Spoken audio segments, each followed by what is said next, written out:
प्रिय भक्तों, भगवान विष्णु का बहुत ही चमत्कारिक मंत्र आज हम आपको सुनाने वाले हैं, जिसके नियमित 108 बार जाप या श्रवण करने से आपके जीवन की सभी समस्याएं खत्म हो जाएंगी। इस दिव्य मंत्र के श्रवण करने से आपका जीवन समृद्ध हो जाएगा। जो भी भक्त प्रतिदिन भगवान विष्णु के मंत्र का 108 बार जाप या श्रवण करता है, उसे मृत्यु के भय से मुक्ति मिल जाती है।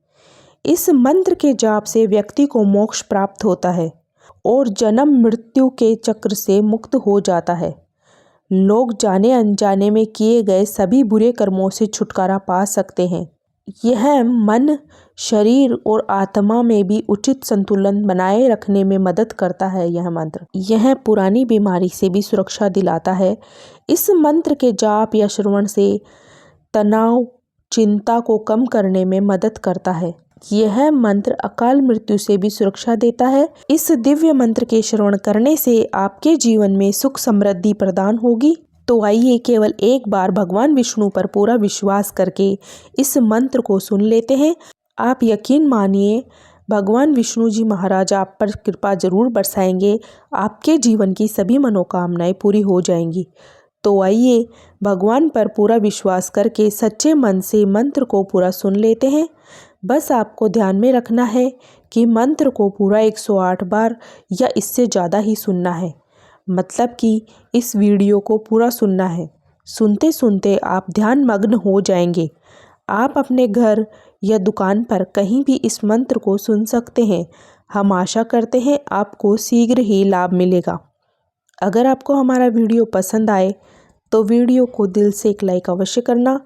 ऐसे ही वीडियो देखने के लिए हमारे चैनल अनमोल मंत्र को सब्सक्राइब ज़रूर करें। कमेंट में जय श्री हरि विष्णु भगवान लिखना ना भूलें। तो आइए मंत्र को पूरा श्रवण कर लेते हैं। इदं विष्णुर्विचक्रमे त्रेधानि दधे पदम् समूढमस्य पावुसूरे स्वाहा। इदं विष्णुर्विचक्रमे त्रेधानि दधे पदम् समूढमस्य पावुसूरे स्वाहा। इदं विष्णुर्विचक्रमे त्रेधानि दधे पदम् समूढमस्य पावुसूरे स्वाहा। इदं विष्णुर्विचक्रमे त्रेधानि दधे पदम् समूढमस्य पावुसूरे स्वाहा। इदं विष्णुर्विचक्रमे त्रेधानि दधे पदम् समूढमस्य पावुसूरे स्वाहा। इदं विष्णुर्विचक्रमे त्रेधानि दधे पदम् समूढमस्य पावुसूरे स्वाहा। इदं विष्णुर्विचक्रमे त्रेधानि दधे पदम् समूढमस्य पावुसूरे स्वाहा। इदं विष्णुर्विचक्रमे त्रेधानि दधे पदम् समूढमस्य पावुसूरे स्वाहा। इदं विष्णुर्विचक्रमे त्रेधानि दधे पदम् समूढमस्य पावुसूरे स्वाहा। इदं विष्णुर्विचक्रमे त्रेधानि दधे पदम् समूढमस्य पावुसूरे स्वाहा। इदं विष्णुर्विचक्रमे त्रेधानि दधे पदम् समूढमस्य पावुसूरे स्वाहा। इदं विष्णुर्विचक्रमे त्रेधानि दधे पदम् समूढमस्य पावुसूरे स्वाहा। इदं विष्णुर्विचक्रमे त्रेधानि दधे पदम् समूढमस्य पावुसूरे स्वाहा इदम् विष्णुर्विचक्रमे त्रेधानि दधे पदम् समूढमस्य पावुसूरे स्वाहा इदम् विष्णुर्विचक्रमे त्रेधानि दधे पदम् समूढमस्य पावुसूरे स्वाहा इदम् विष्णुर्विचक्रमे त्रेधानि दधे पदम् समूढमस्य पावुसूरे स्वाहा इदम् विष्णुर्विचक्रमे त्रेधानि दधे पदम् समूढमस्य पावुसूरे स्वाहा इदम् विष्णुर्विचक्रमे त्रेधानि दधे पदम् समूढमस्य पावुसूरे स्वाहा इदम् विष्णुर्विचक्रमे त्रेधानि दधे पदम् समूढमस्य पावुसूरे स्वाहा इदम् विष्णुर्विचक्रमे त्रेधानि दधे पदम् समूढमस्य पावुसूरे स्वाहा इदम् विष्णुर्विचक्रमे त्रेधानि दधे पदम् समूढमस्य पावुसूरे स्वाहा इदम् विष्णुर्विचक्रमे त्रेधानि दधे पदम् समूढमस्य पावुसूरे स्वाहा इदम् विष्णुर्विचक्रमे त्रेधानि दधे पदम् समूढमस्य पावुसूरे स्वाहा इदम् विष्णुर्विचक्रमे त्रेधानि दधे पदम् समूढमस्य पावुसूरे स्वाहा इदम् विष्णुर्विचक्रमे त्रेधानि दधे पदम् समूढमस्य पावुसूरे स्वाहा इदम् विष्णुर्विचक्रमे त्रेधानि दधे पदम् समूढमस्य पावुसूरे स्वाहा इदम् विष्णुर्विचक्रमे त्रेधानि दधे पदम् समूढमस्य पावुसूरे स्वाहा इदम् विष्णुर्विचक्रमे त्रेधानि दधे पदम् समूढमस्य पावुसूरे स्वाहा इदम् विष्णुर्विचक्रमे त्रेधानि दधे पदम् समूढमस्य पावुसूरे स्वाहा इदम् विष्णुर्विचक्रमे त्रेधानि दधे पदम् समूढमस्य पावुसूरे स्वाहा इदम् विष्णुर्विचक्रमे त्रेधानि दधे पदम् समूढमस्य पावुसूरे स्वाहा इदम् विष्णुर्विचक्रमे त्रेधानि दधे पदम् समूढमस्य पावुसूरे स्वाहा इदम् विष्णुर्विचक्रमे त्रेधानि दधे पदम् समूढमस्य पावुसूरे स्वाहा इदम् विष्णुर्विचक्रमे त्रेधानि दधे पदम् समूढमस्य पावुसूरे स्वाहा इदम् विष्णुर्विचक्रमे त्रेधानि दधे पदम् समूढमस्य पावुसूरे स्वाहा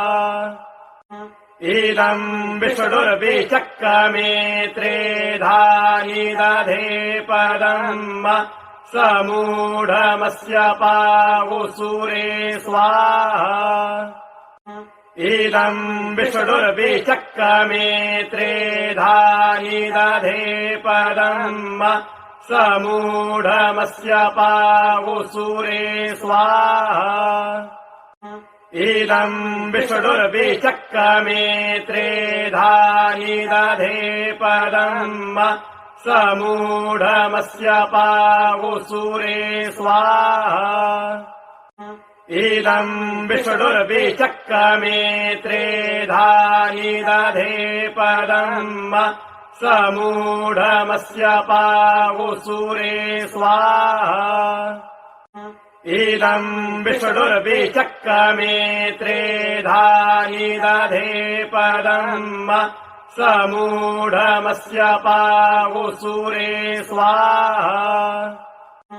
इदम् विष्णुर्विचक्रमे त्रेधानि दधे पदम् समूढमस्य पावुसूरे स्वाहा इदम् विष्णुर्विचक्रमे त्रेधानि दधे पदम् समूढमस्य पावुसूरे स्वाहा इदम् विष्णुर्विचक्रमे त्रेधानि दधे पदम् समूढमस्य पावुसूरे स्वाहा इदम् विष्णुर्विचक्रमे त्रेधानि दधे पदम् समूढमस्य पावुसूरे स्वाहा इदम् विष्णुर्विचक्रमे त्रेधानि दधे पदम् समूढमस्य पावुसूरे स्वाहा इदम् विष्णुर्विचक्रमे त्रेधानि दधे पदम् समूढमस्य पावुसूरे स्वाहा इदम् विष्णुर्विचक्रमे त्रेधानि दधे पदम् समूढमस्य पावुसूरे स्वाहा इदम् विष्णुर्विचक्रमे त्रेधानि दधे पदम् समूढमस्य पावुसूरे स्वाहा इदम् विष्णुर्विचक्रमे त्रेधानि दधे पदम् समूढमस्य पावुसूरे स्वाहा इदम् विष्णुर्विचक्रमे त्रेधानि दधे पदम् समूढमस्य पावुसूरे स्वाहा इदम् विष्णुर्विचक्रमे त्रेधानि दधे पदम् समूढमस्य पावुसूरे स्वाहा इदम् विष्णुर्विचक्रमे त्रेधानि दधे पदम् समूढमस्य पावुसूरे स्वाहा इदम् विष्णुर्विचक्रमे त्रेधानि दधे पदम् समूढमस्य पावुसूरे स्वाहा इदम् विष्णुर्विचक्रमे त्रेधानि दधे पदम् समूढमस्य पावुसूरे स्वाहा इदम् विष्णुर्विचक्रमे त्रेधानि दधे पदम् समूढमस्य पावुसूरे स्वाहा इदम् विष्णुर्विचक्रमे त्रेधानि दधे पदम् समूढमस्य पावुसूरे स्वाहा इदम् विष्णुर्विचक्रमे त्रेधानि दधे पदम् समूढमस्य पावुसूरे स्वाहा इदम् विष्णुर्विचक्रमे त्रेधानि दधे पदम् समूढमस्य पावुसूरे स्वाहा इदम् विष्णुर्विचक्रमे त्रेधानि दधे पदम् समूढमस्य पावुसूरे स्वाहा इदम् विष्णुर्विचक्रमे त्रेधानि दधे पदम् समूढमस्य पावुसूरे स्वाहा इदम् विष्णुर्विचक्रमे त्रेधानि दधे पदम् समूढमस्य पावुसूरे स्वाहा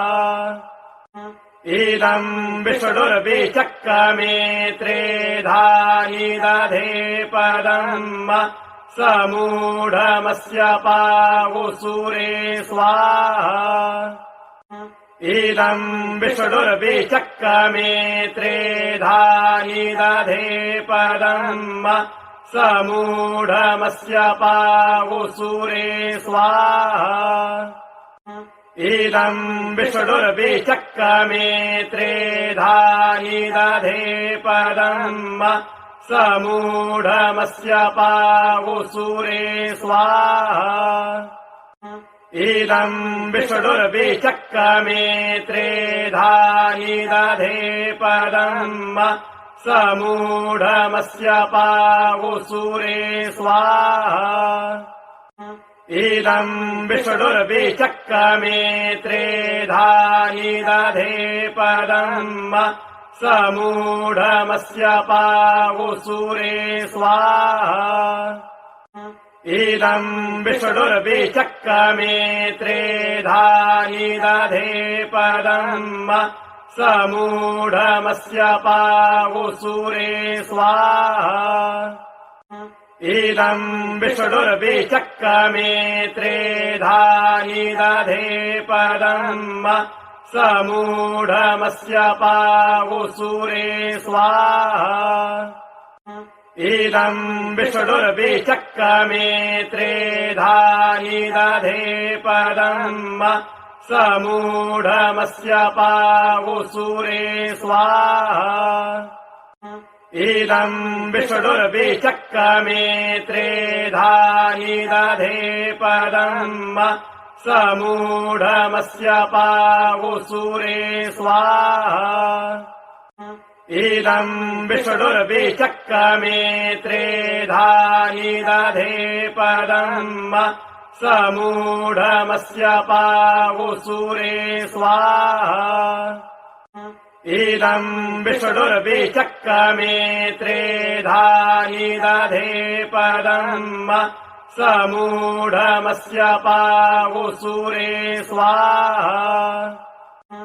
इदम् विष्णुर्विचक्रमे त्रेधानि दधे पदम् समूढमस्य पावुसूरे स्वाहा इदम् विष्णुर्विचक्रमे त्रेधानि दधे पदम् समूढमस्य पावुसूरे स्वाहा इदम् विष्णुर्विचक्रमे त्रेधानि दधे पदम् समूढमस्य पावुसूरे स्वाहा इदम् विष्णुर्विचक्रमे त्रेधानि दधे पदम् समूढमस्य पावुसूरे स्वाहा इदम् विष्णुर्विचक्रमे त्रेधानि दधे पदम् समूढमस्य पावुसूरे स्वाहा इदम् विष्णुर्विचक्रमे त्रेधानि दधे पदम्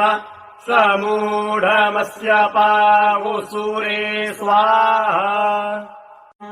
इदम् विष्णुर्विचक्रमे त्रेधानि दधे पदम् समूढमस्य पावुसूरे स्वाहा इदम् विष्णुर्विचक्रमे त्रेधा निदधे पदम् समूढमस्य पावुसूरे स्वाहा इदम् विष्णुर्विचक्रमे त्रेधा निदधे पदम् समूढमस्य पावुसूरे स्वाहा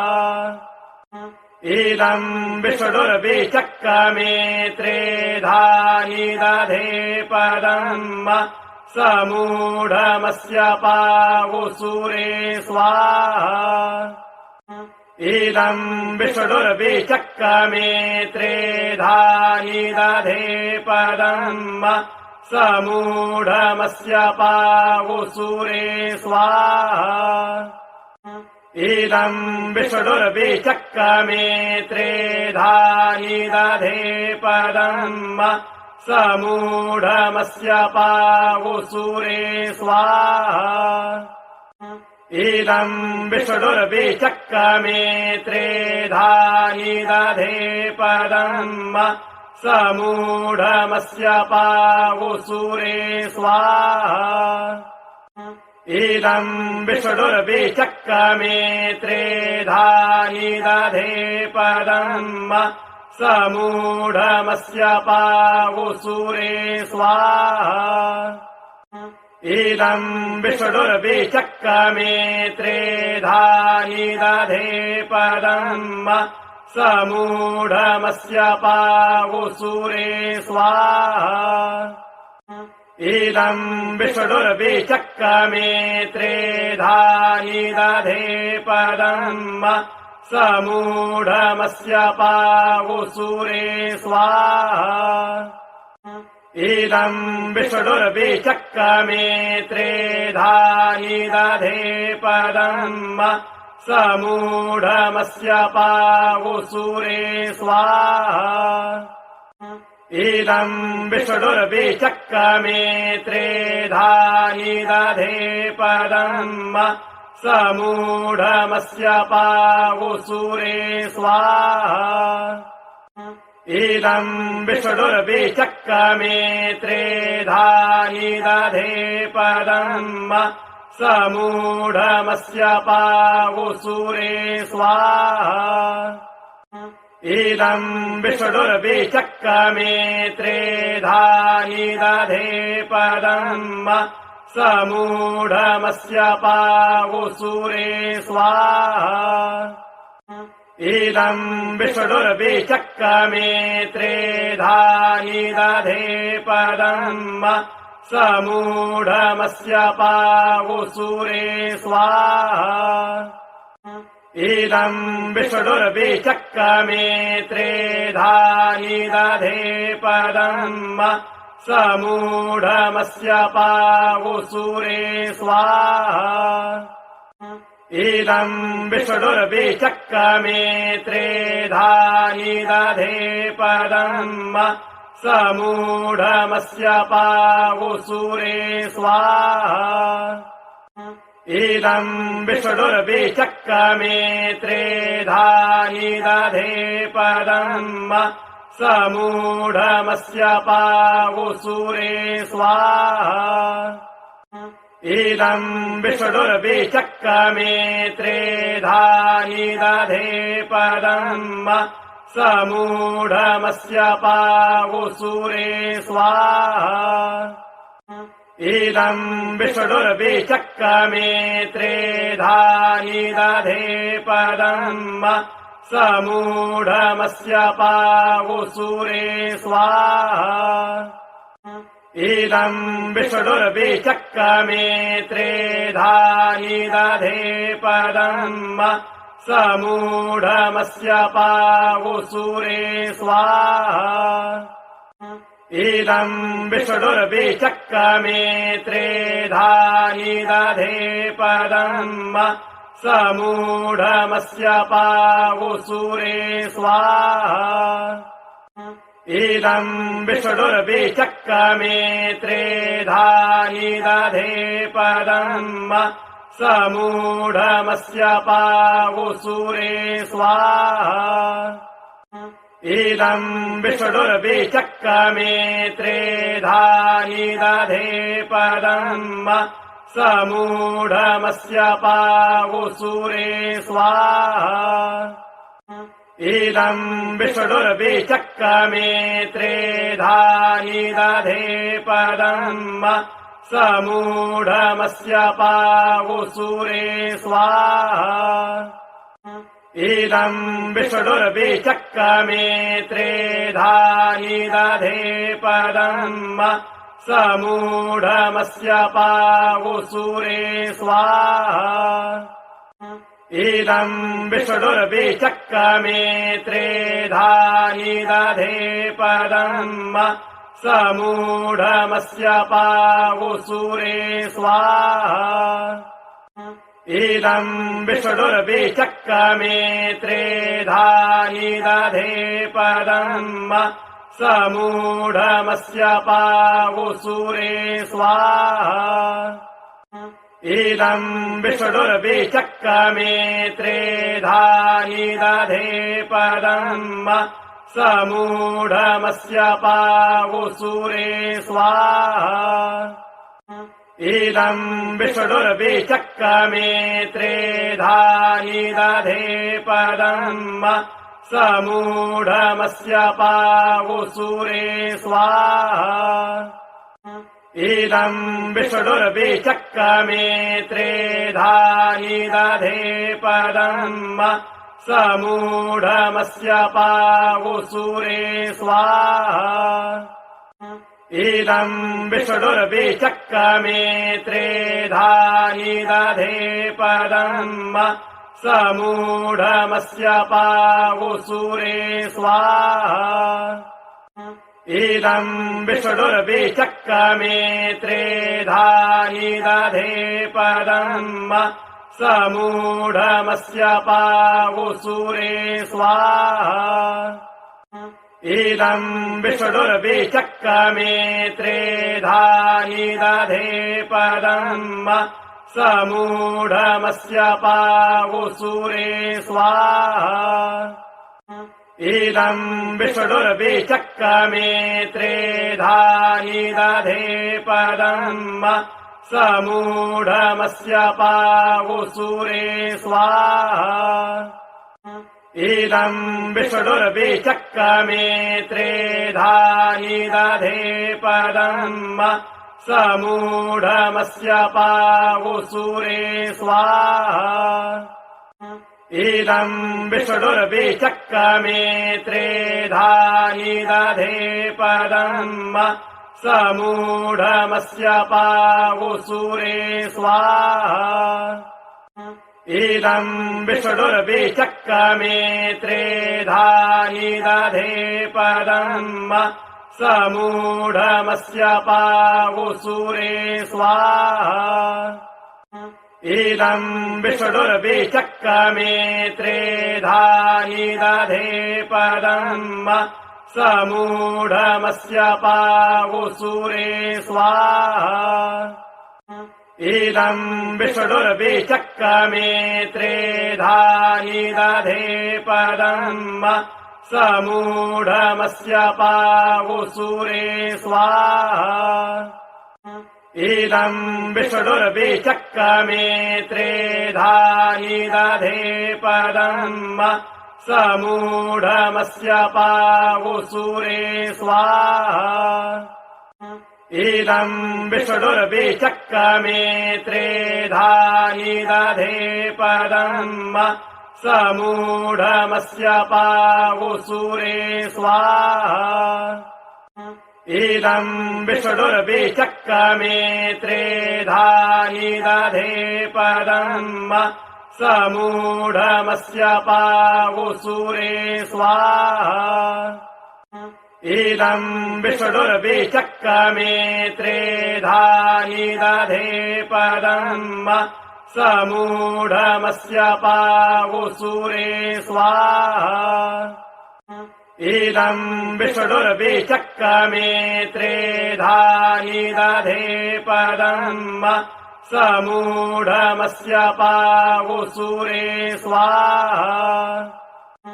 इदम् विष्णुर्विचक्रमे त्रेधानि दधे पदम् समूढमस्य पावुसूरे स्वाहा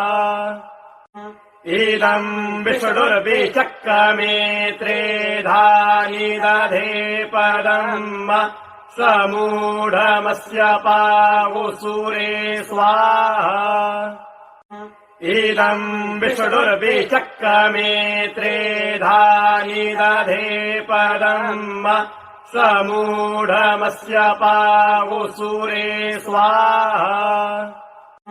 इदम् विष्णुर्विचक्रमे त्रेधानि दधे पदम् समूढमस्य पावुसूरे स्वाहा इदम् विष्णुर्विचक्रमे त्रेधानि दधे पदम् समूढमस्य पावुसूरे स्वाहा इदम् विष्णुर्विचक्रमे त्रेधानि दधे पदम् समूढमस्य पावुसूरे स्वाहा इदम् विष्णुर्विचक्रमे त्रेधानि दधे पदम् समूढमस्य पावुसूरे स्वाहा इदम् विष्णुर्विचक्रमे त्रेधानि दधे पदम् समूढमस्य पावुसूरे स्वाहा इदम् विष्णुर्विचक्रमे त्रेधानि दधे पदम् समूढमस्य पावुसूरे स्वाहा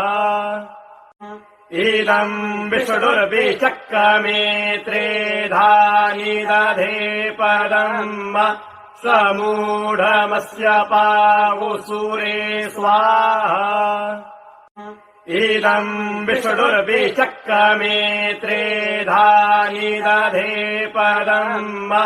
समूढमस्य पावुसूरे स्वाहा इदम् विष्णुर्विचक्रमे त्रेधानि दधे पदम्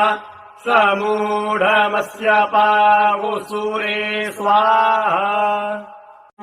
इदम् विष्णुर्विचक्रमे त्रेधानि दधे पदम् समूढमस्य पावुसूरे स्वाहा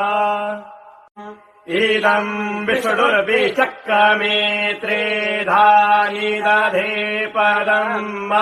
समूढमस्य पावुसूरे स्वाहा इदम् विष्णुर्विचक्रमे त्रेधानि दधे पदम् समूढमस्य पावुसूरे स्वाहा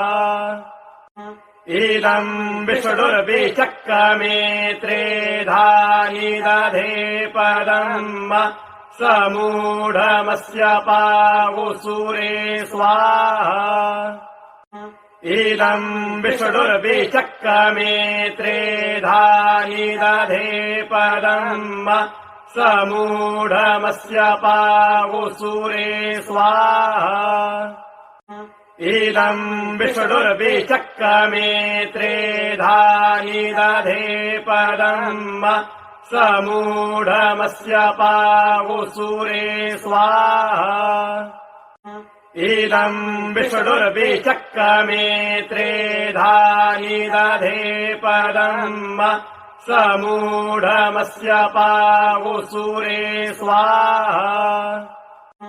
इदम् विष्णुर्विचक्रमे त्रेधानि दधे पदम् समूढमस्य पावुसूरे स्वाहा इदम् विष्णुर्विचक्रमे त्रेधानि दधे पदम् समूढमस्य पावुसूरे स्वाहा इदम् विष्णुर्विचक्रमे त्रेधानि दधे पदम् समूढमस्य पावुसूरे स्वाहा इदम् विष्णुर्विचक्रमे त्रेधा निदधे पदम् समूढमस्य पावुसूरे स्वाहा इदम् विष्णुर्विचक्रमे त्रेधा निदधे पदम् समूढमस्य पावुसूरे स्वाहा